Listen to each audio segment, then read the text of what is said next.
Douce et rassasiante, pratique à emporter et à manger sur le pouce, présente toute l'année sur les étals de nos marchés, la banane est un fruit qui fait l'unanimité.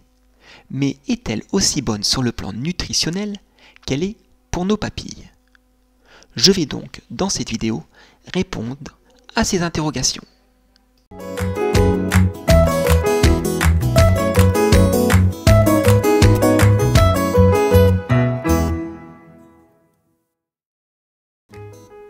Riche en oxydants, la banane préviendrait l'apparition de nombreuses maladies. De plus, les sucres qu'elle contient contribueraient à maintenir une bonne santé gastro-intestinale. D'un point de vue culinaire, on distingue deux types de bananes. Les bananes à dessert, celles que nous mangeons au goûter ou au petit déjeuner, et les bananes à cuire, comme le plantain. Quelles sont les caractéristiques de la banane?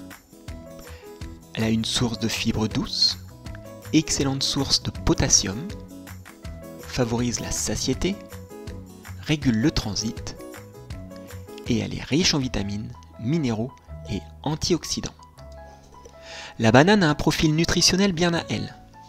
Entre autres, elle renferme divers nutriments essentiels à la bonne santé de l'organisme. Parmi ces nutriments, nous pouvons citer les suivants: la vitamine B6, le manganèse, la vitamine B9, la vitamine C, le cuivre, le magnésium et le potassium. Grâce à sa composition unique, la chair de la banane s'avère être un véritable allié santé au quotidien. Rassasiante, riche en fibres alimentaires et micronutriments, elle a toute sa place dans le cadre d'une alimentation santé, variée et équilibrée. La banane préviendrait de certaines maladies. Une étude prospective effectuée auprès de 61 000 femmes suisses a démontré un lien entre une consommation élevée de fruits et le risque moindre de souffrir d'un cancer du rein. De tous les fruits à l'étude, c'est pour la banane que les chercheurs ont constaté la plus forte relation. La banane aurait le même effet bénéfique sur le risque de cancer colorectal chez les hommes, mais aussi chez les femmes. Elle protégerait aussi des ulcères de l'estomac. Quelques études in vitro et chez l'animal tendent à démontrer que la banane sous forme d'extrait pourrait protéger les muqueuses de l'estomac contre les ulcères. Une étude a démontré que l'extrait de 2 variétés de bananes cultivées en Thaïlande aurait un potentiel gastroprotecteur chez le rat. Toutefois, seule la variété Hom aurait un effet sur la guérison des ulcères. Ce type de banane se rapprocherait de la Cavendish, la variété la plus répandue dans le monde. Les recherches actuelles sont cependant insuffisantes pour recommander la consommation de bananes pour la prévention ou le traitement des ulcères gastriques. La banane préviendrait aussi des diarrhées chroniques. Quelques études menées au Bangladesh ont démontré que la consommation de bananes pouvait diminuer les symptômes de la diarrhée chronique chez les enfants. Dans certains cas, un mélange de riz et de bananes plantain cuites ou un mélange de riz et de pectine pouvait diminuer le nombre et le poids des selles, ainsi que la durée de la diarrhée chez les bébés. Dans d'autres cas, la consommation de bananes non mûres hâtait la guérison de la diarrhée aiguë et chronique.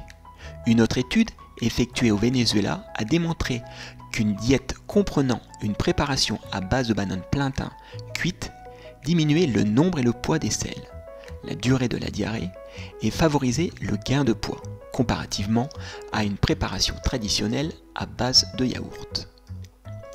La banane préviendrait aussi des maladies cardiovasculaires. Une étude a indiqué qu'une consommation élevée de bananes pendant un repas réduisait les radicaux libres présents dans le corps 2 heures après le repas. Cette diète diminuerait l'oxydation du mauvais cholestérol, un processus impliqué dans le développement des maladies cardiovasculaires. Toutefois, d'autres études seraient nécessaires afin de cibler les effets de la banane à plus long terme et à des doses plus modérées. La banane aurait aussi un effet chez les personnes souffrant de diabète de type 2. L'amidon résistant, qui est un type de sucre, de la banane non mûre contribuerait à la perte de poids chez les individus obèses souffrant de diabète de type 2, ainsi qu'à améliorer la sensibilité des cellules à l'insuline. Un extrait d'amidon résistant provenant des bananes non mûres diminuerait aussi la sécrétion d'insuline et la glycémie, tant chez les individus en santé que chez ceux ayant un diabète de type 2. Des chercheurs ont observé que l'amidon résistant diminuait l'absorption des sucres consommés au même moment, ce qui entraînait une diminution de la glycémie. De plus, la consommation régulière d'amidon résistant mènerait une augmentation plus importante de la gréline lors des repas, une hormone qui était associée à l'amélioration de la sensibilité à l'insuline.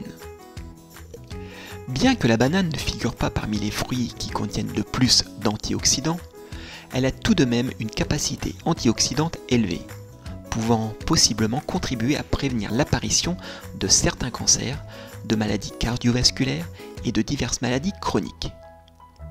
La très populaire banane Cavendish contiendrait de la dopamine, une molécule de la famille des catécholamines. La dopamine a démontré une activité antioxydante similaire à celle de la vitamine C. L'antioxydant hydrosoluble le plus puissant. Comme la banane contient à la fois de la dopamine et de la vitamine C, cela pourrait expliquer sa capacité antioxydante élevée. La banane plantain serait également une source importante de plusieurs composés phénoliques qui seraient bien absorbés par le corps, optimisant ainsi leur potentiel antioxydant. Choisir la banane en fonction de sa couleur. Plus la banane présente des marques vertes, moins elle est mûre, et plus elle se conservera longtemps. On peut alors l'utiliser pour la cuisson. Par contre, il faudra la laisser mûrir avant de la consommer crue. Car à ce stade, elle est indigeste. Elle est prête à consommer lorsque la chair cède légèrement à la pression et que la pelure est bien jaune et légèrement tigrée, sans aucune coloration verte. Lorsqu'elle présente des taches brunes ou noires, elle est dépassée ce stade et convient alors mieux pour la cuisson. A noter que les petites bananes sont légèrement plus sucrées que les grosses. La banane plantain est généralement vendue lorsque sa peau est verte. Comme la banane noircit au contact du froid, on recommande de la conserver à température ambiante.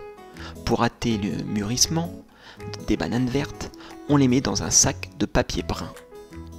Vous pouvez aussi la congeler, entière ou en morceaux, et arroser de jus de fruits à la sortie du congélateur pour empêcher son oxydation.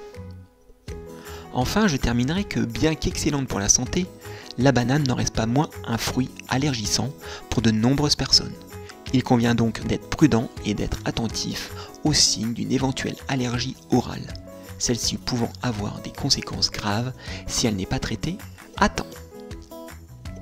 Voilà, cette vidéo sur la banane est maintenant terminée. N'hésitez pas à vous abonner à la chaîne et je vous dis à très bientôt pour une nouvelle vidéo.